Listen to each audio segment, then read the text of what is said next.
अस्सलाम वालेकुम स्टूडेंट्स, क्या हाल है आपके। मेरा नाम है अबरार चौहान। आज हम first year chemistry chapter number 9 के अंदर लेंस-बार्जर मेथड को डिस्कस करने जा रहे हैं।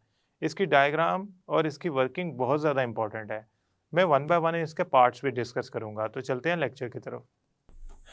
स्टूडेंट्स, आज हम एक नई कोलिगेटिव प्रॉपर्टी को पढ़ने जा रहे हैं जो है डिप्रेशन, यानी कि कमी हो जाना फ्रीजिंग पॉइंट के अंदर of a solvent by solute. यानी कि अगर आप किसी सॉल्वेंट के अंदर सल्यूट ऐड करें, सल्यूट कौन सा, नॉन वोलेटाइल नॉन इलेक्ट्रोलाइट, तो उसका फ्रीजिंग पॉइंट बढ़ने की बजाय कम हो जाएगा। डिप्रेशन का मतलब होता है कमी हो जाना फ्रीजिंग पॉइंट में, किसके, सॉल्वेंट के, किसकी वजह से, सल्यूट की एडिशन की वजह से। यानी कि आपका जो फ्रीजिंग पॉइंट ऑफ सॉल्वेंट है दैट वुड डिक्रीज। अब यहाँ पे एक क्वेश्चन आपके जहन में आना चाहिए, क्या ये कोलिगेटिव प्रॉपर्टी है? Yes, it is a colligative property. It will be a colligative property if it depends upon number of particles, not on type of solute. ये एक कोलिगेटिव प्रॉपर्टी है क्योंकि ये वाकई ही डिपेंड करती है सिर्फ और सिर्फ नंबर ऑफ पार्टिकल्स पे, ना के टाइप ऑफ पार्टिकल्स पे। मतलब यूरिया या ग्लूकोज अगर सेम तादाद में लिए गए हैं तो वो फ्रीजिंग पॉइंट डिप्रेस करेंगे एक जैसा ऑफ अ स्पेसिफिक सॉल्वेंट या से water. So it is a colligative property. दूसरी बात यह है कि फ्रीजिंग पॉइंट हमें पहले समझना होगा होता क्या है। सबसे पहले हम चलते हैं फ्रीजिंग पॉइंट की तरफ। फ्रीजिंग पॉइंट, सो इसका मतलब ये हुआ कि फ्रीजिंग पॉइंट वो टेम्परेचर होता है जिस पे सॉलिड फेज अपीयर होना शुरू हो जाता है, यानी कि बर्फ़ बनना शुरू हो जाती है। फ्रीजिंग पॉइंट वो होता है जिस पे बर्फ़ बनना शुरू हो जाती है, सॉलिड फेज अपीयर होना शुरू हो जाता है। हम इसे साइंटिफिक लैंग्वेज में थोड़ा समझने की कोशिश करते हैं। फ्रीजिंग पॉइंट वो टेम्परेचर होता है, freezing point is a temperature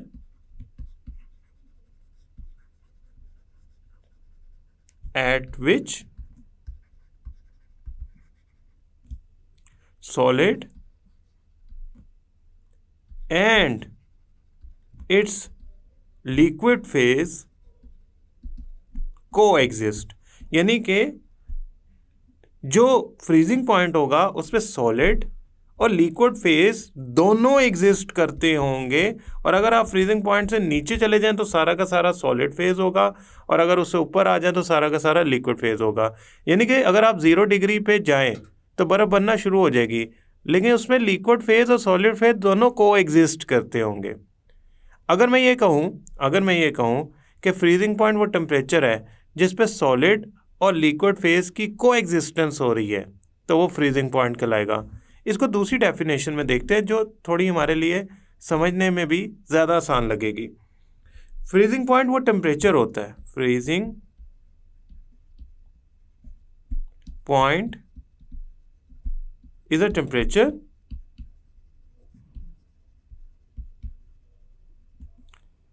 at which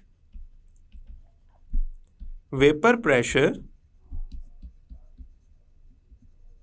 of solid becomes equal to vapor pressure of liquid।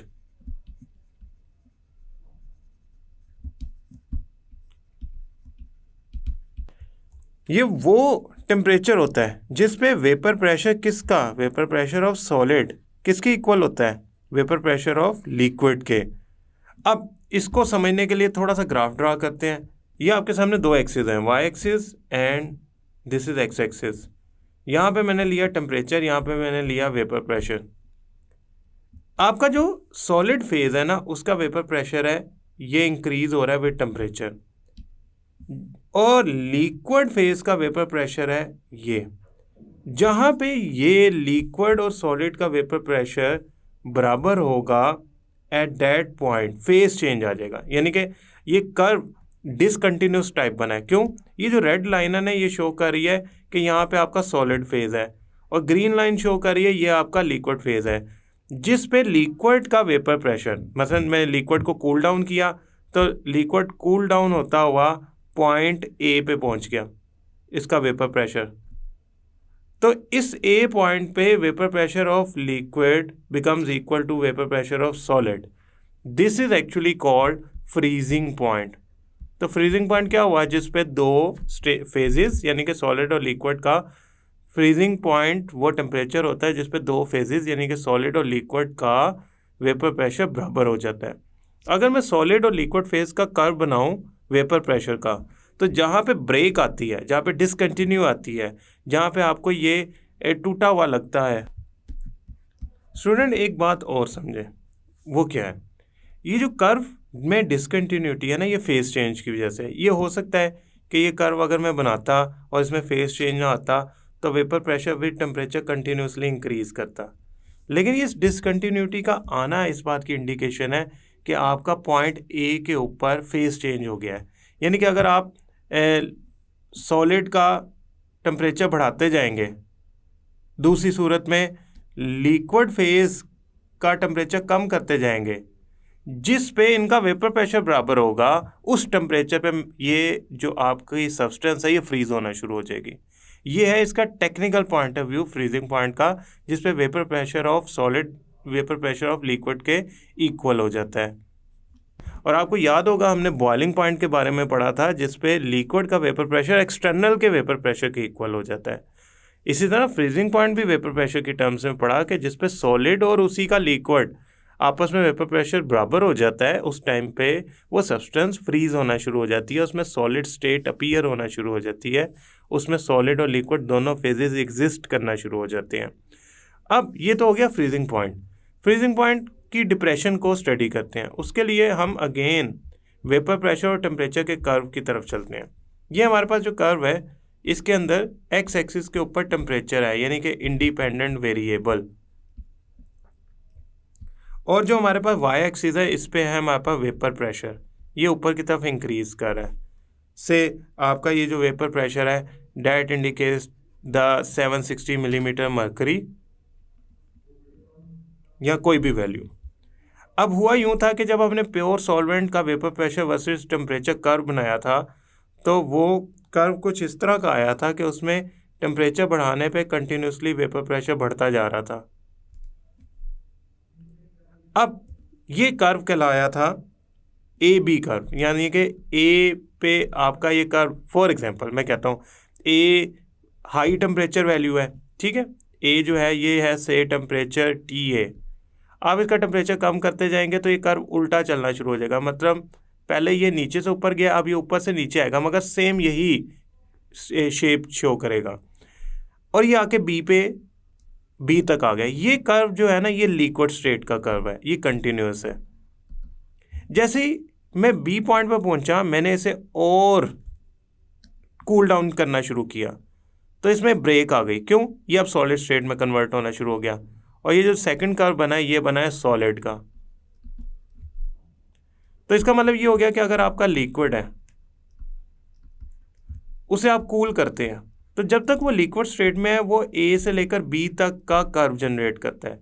जैसे ही वो लिक्विड सॉलिड स्टेट में आना शुरू होता है, यानी कि फ्रीजिंग पॉइंट आ जाता है, तो बी से लेकर सी तक का कर्व शो करता है।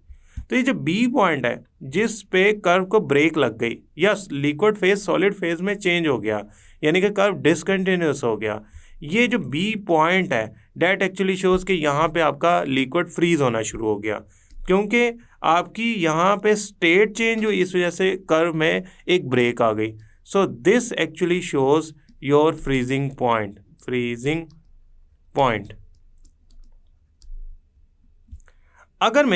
अगर मैं ऐसा करूं कि मैं ये तो बनाया ना प्योर लिक्विड का, ये था प्योर लिक्विड का, इसमें कोई भी किसी किस्म का यूं समझ लें कि इम्प्योरिटीज़ नहीं थी। अगर मैं इस लिक्विड के बी पॉइंट को वेपर प्रेशर के एक्सिस के साथ मिलाना चाहूँ तो ये इस पॉइंट पे मिलेगा। इस पॉइंट को मैं कह देता हूँ पी नोट, जिस पे प्योर लिक्विड का वेपर प्रेशर प्योर सॉलिड के वेपर प्रेशर के बराबर हो जाता है। अब आपने क्या किया, आपने इसी प्योर लिक्विड का सॉल्यूशन बना दिया, तो उसका कर्व जो होगा ना, वो ए बी के बराबर तो नहीं बनेगा, ए बी से नीचे बनेगा, उसका से कर्व बनता है, सोल्यूशन का कर्व बनता है इससे नीचे, क्योंकि हमने लास्ट टाइम यही पढ़ा था कि हमारा जो सोल्यूशन का कर्व होता है वो इससे नीचे इसलिए बनता है क्योंकि vapour pressure of solution decrease कर जाता है। अब ये शुरू होगा डी से और सोल्यूशन को मैं कूल डाउन करता जाऊंगा तो वो आके मैच करेगा सॉलिड के वेपर प्रेशर से पॉइंट ई पे। इसका मतलब ये है कि अगर मैं प्योर लिक्विड को कूल डाउन करता हूँ तो उसका वेपर प्रेशर बी पॉइंट पे आके सॉलिड से मिल जाता है या बराबर हो जाता है। जबकि अगर मैं सॉल्यूशन को बनाता हूँ तो उसका वेपर प्रेशर कम होता है, लिहाजा उसका कर्व जो होता है वो नीचे जाके अटैच होता है उस कर्व के जो सॉलिड के वेपर प्रेशर का कर्व है, और पॉइंट ई पे जाके वो इससे मिल जाता है। अगर मैं ये लाइंस नीचे की तरह ड्रा करूँ तो देखते हैं क्या बनता है। ये हमने 2 लाइंस ड्रा की। हम ऐसा करते हैं 2 लाइंस ड्रॉ करते हैं। पहली ई पे लाइन ड्रॉ करते हैं, ये लें स्टूडेंट मैंने ई पे एक्स एक्सिस तक लाइन ड्रॉ की। उसके बाद हम ऐसा करते हैं बी से एक्स एक्सिस तक की लाइन ड्रॉ करते हैं, ये मैंने बी से एक्स एक्सिस तक की लाइन ड्रॉ की। अब देख सकते हैं कि ये 2 लाइंस एक दूसरे के बराबर नहीं है। ई वाली वैल्यू पीछे है, इसके टेम्परेचर को आप T1 कह लें, और ये जो आपके पास बी का वैल्यू आई है इसके टेम्परेचर को आप T2 कह लें। अब T2 की वैल्यू जो है ना T1 से ग्रेटर है, डेट एक्चुअली शोज कि आपका प्योर लिक्विड का फ्रीजिंग पॉइंट ज़्यादा टेम्परेचर पे है और सॉल्यूशन का फ्रीजिंग पॉइंट कम टेम्परेचर पे। उसकी वजह क्या बनी? एक्चुअली उसकी वजह तो वेपर प्रेशर का कम होना ही बनी। ये जो इनका दरमियान में लाइंस का गैप है, डेट एक्चुअली शोज डेल्टा, ये वाला गैप है, that actually shows delta T F. Delta T F क्या है? Depression in freezing point. Depression in freezing point का मतलब क्या है कि फ्रीजिंग पॉइंट कितना कम हुआ है। वो कैसे निकलेगा? डिप्रेशन इन फ्रीजिंग पॉइंट निकालना आसान है। डेल्टा टी एफ निकल सकता है T2 में से T1 निकाल के। फॉर एग्जाम्पल, अगर मैं आपको एग्जाम्पल के तौर पे समझाऊं, 1 मोल सोल्यूट ऐड करें 1 किलोग्राम वाटर के अंदर, तो वाटर का जो फ्रीजिंग पॉइंट डिप्रेस हो जाता है ना, कम हो जाता है, यानी कि डेल्टा टी एफ की जो वैल्यू वो जनरेट करता है वो करता है 1.86। इससे फ़र्क नहीं पड़ता सोल्यूट यूरिया है, ग्लूकोज है, सुक्रोज है, शुगर केन है, क्या है, इससे फ़र्क नहीं पड़ता। लेकिन अगर 1 मोल ऐड करोगे तो उससे 1 मोलल सोल्यूशन बनेगा, उससे 6.02 10⁻23 पार्टिकल्स ऑफ सोल्यूट होंगे और फ्रीजिंग पॉइंट को डिप्रेस कर देंगे 1.86। यानी कि T2 से T1 तक वापस जाऊं तो 1.86 मुझे पीछे जाना पड़ेगा फॉर 1 मोलल सोल्यूशन। उसकी वजह क्या है? उसकी वजह अगेन मैं बता रहा हूँ, वेपर प्रेशर का डिक्रीज कर जाना है due to addition of solute. That's why curve जो है वो हाई वेपर प्रेशर यानी बी पॉइंट पे मैच करने के बजाय लो वेपर प्रेशर यानी कि ई पॉइंट पे मैच किया है। अगर मैं ई पॉइंट को कोशिश करूँ मिलाने की टूवर्ड्स द वाई एक्सिस, तो आप देख सकते हैं कि ये इस पॉइंट पे मिलता है, इसे P कह लें। अब P जो वेपर प्रेशर है वो कम है P0 से। उसकी वजह क्या है? सोल्यूट की एडिशन। तो वेपर प्रेशर कम होने से फ्रीजिंग पॉइंट कम हो जाता है, ना कि बढ़ जाता है। ई पॉइंट वो टेम्परेचर है जिस पे freezing point of solution, freezing point of solution, solute नहीं, सॉल्वेंट नहीं, solution, freezing point of solution equal हो जाता है सॉलिड के। सो समहाउ जो सॉलिड फेज है उसका जो वेपर प्रेशर है वो ई पॉइंट पे सोल्यूशन के बराबर होता है और बी पॉइंट पे उसका वेपर प्रेशर प्योर लिक्विड के बराबर होता है। बी पॉइंट आगे है, लिहाजा सोल्यूशन बनने के बाद जो फ्रीजिंग पॉइंट है वो कम वैल्यू जनरेट करता है। Now student, let's study the relation between freezing point and molality of solute. अब हम मैथमेटिकल एक्सप्रेशन को स्टडी करने जा रहे हैं, mathematical expression for depression in freezing point, इसको स्टडी करने जा रहे हैं। इसके लिए हम क्या करते हैं, यहाँ पे एक इक्वेशन लिखते हैं। देखें, जो डेल्टा टी एफ है, that actually indicates the depression in freezing point, ये उतनी ज़्यादा वैल्यू देगा जितनी मोलैलिटी ज़्यादा होगी। अगर आप डेल्टा टी एफ के प्रोपोर्शनैलिटी को ख़त्म करते हैं तो कांस्टेंट आता है के, इसको मैं के एफ कह देता हूँ। ये जो के एफ है ना, that is actually called cryoscopic constant. ये जो के एफ है that is actually called cryo, CRYO, cryoscopic constant. इसको हम मोलल फ्रीजिंग पॉइंट कांस्टेंट भी कह सकते हैं, क्योंकि एक मोलल सॉल्यूशन में जितना फ्रीजिंग पॉइंट डिप्रेस होता है फॉर स्पेसिफिक सॉल्वेंट, ये उसी को शो करता है। समहाउ मैं इसे क्रायोस्कोपिक कांस्टेंट ही कहना पसंद करूंगा और इसको KF से शो किया जाता है। ज़रा क्रायोस्कोपिक कांस्टेंट की डेफिनेशन लिखते हैं। Cryoscopic constant,